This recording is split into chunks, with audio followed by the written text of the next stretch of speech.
Assalamualaikum warahmatullahi wabarakatuh. Perkenalkan, nama saya Desa Hermawan. Saya dari kelas 12 Agama.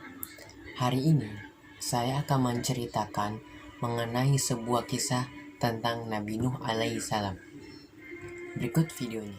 Kisah Nabi Nuh alaihi salam merupakan salah satu Nabi Ulul Azmi, yakni gelar khusus bagi utusan Allah yang tabah dalam menghadapi pembangkangan kaumnya. Ada 5 nabi yang bergelar Ulul Azmi. Yang pertama Nabi Ibrahim, yang kedua Nabi Musa, yang ketiga Nabi Nuh, dan yang keempat Nabi Isa, dan yang kelima Nabi Muhammad SAW. Nabi Nuh diutus oleh Allah dan kaumnya untuk kaumnya di kawasan sungai Efrat dan Tigris. Di wilayah itu ada raja zalim bernama Darmashil. Dia adalah manusia yang pertama kali memeras arak dan meminumnya.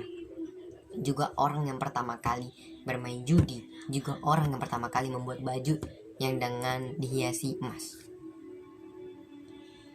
Dia dan kaumnya adalah penyembah 5 berhala, yaitu Wad, Siwa, Yagus, Ya'ud, dan Nasr. Berhala-berhala itu disebutkan dalam Al-Quran. Konon berhala-berhala itu ini disekelilingi 1700 berhala. Pada berhala itu dibuatkan rumah yang terbuat dari marmer yang berwarna-warni. Di setiap rumah panjangnya 1000 ziro, begitu juga lebarnya. Berhala-berhala itu ada kursi-kursinya terbuat dari emas yang di dalamnya terdapat bermacam-macam perhiasan yang megah. Serta ada pelayanan yang melayani pada siang malam dan juga mempunyai hari raya yang diperingati setiap tahunnya. Nah, pada hari itu Nabi Nuh keluar dan mereka menyalakan api. Di sekitar berhala-berhala itu mempersembahkan kurban, lalu mereka semua bersujud memuliakan berhala-berhala tadi. Mereka semua membawa alat-alat musik, menabuh gong, dan menari-nari berpesta ria sambil meminum arak dan berpesta seks. Ketika Nabi Nuh berusia 480 tahun, datanglah malaikat Jibril alaihissalam. Jibril lalu berkata, "Saya utusan Tuhan semesta alam. Saya datang padamu membawa risalah. Sungguh Allah telah mengutusmu untuk umatmu."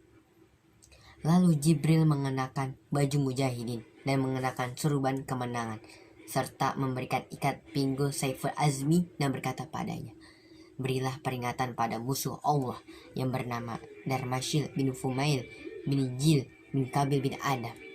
Namun peringatan dari ajakan Nabi Nuh alaihissalam tersebut tidak digubris sang raja dan rakyatnya. Nuh kemudian mengadukan masalah yang dihadapi Allah SWT, sebagaimana termasuk dalam Al-Quran. Qala Rabbi inni da'autu qaumi laila wa nahara falam yazidhum du'ai illa firara. Artinya, Nuh berkata, "Ya Tuhanku, sesungguhnya aku telah menyeru kaumku malam dan siang, maka seruanku itu hanyalah menambah mereka lari atau dari kebenaran." Quran surah Nuh ayat 5 sampai ayat 6. Lalu Allah berfirman kembali, Bismillahirrahmanirrahim. Wa qala Nuhur Rabbi la tazar 'alal ardi minal kafirin dayyara innaka intazarhum yudillu ibadaka wa la yalidu illa fajran kafar. Nuh berkata, "Ya Allah, ya Tuhanku, janganlah engkau biarkan seorang pun di antara orang-orang kafir tinggal di atas bumi. Sesungguhnya jika engkau biarkan mereka tinggal, niscaya mereka akan menyesatkan hamba-hambamu, dan mereka tidak akan melahirkan selain anak yang berbuat maksiat lagi saat kafir." Maka Allah memperkenankan doanya membinasakan semua manusia yang ada di muka bumi dari kalangan-kalangan orang kafir, hingga anak Nuh sendiri yang memisahkan diri dari ayahnya dan bergabung dengan kaumnya dalam kekafiran. Sebelum datang azab berupa banjir besar, Nabi Nuh diperintahkan oleh Allah SWT untuk membuat bahtera besar 3 lantai dengan panjang 200 meter. Nuh bersama para pengikut yang beriman membuat perahu di sebuah gurun. Aksi Nabi Nuh tersebut menjadi bahan olok-olokan. Hingga suatu hari, badai itu datang. Hujan deras disertai badai menerjang seluruh daerah-daerah tempat kaum Nabi Nuh berada. Dengan cepat Nabi Nuh dengan pengikutnya serta hewan ternak dan 7 bahan pokok sebagiannya perbekalan dibawa ke kapal yang sudah dibuat. Nabi Nuh menunggu anak yang berharap bisa naik ke kapal. Nabi Nuh memanggil anaknya hingga 3 kali, Kan'an, Kan'an, Kan'an, tapi anaknya tidak merespon, atau anaknya lebih memiliki mengungsi ke gunung yang dianggapnya bisa menyelamatkannya dari banjir. Inilah kisah Nabi Nuh alaihi salam. Semoga dengan cerita-cerita Nabi Nuh seperti ini akan menjadi sebuah rasa cinta kita dengan Allah makin dekat. Rasa cinta kita dengan nabi-nabi makin dekat.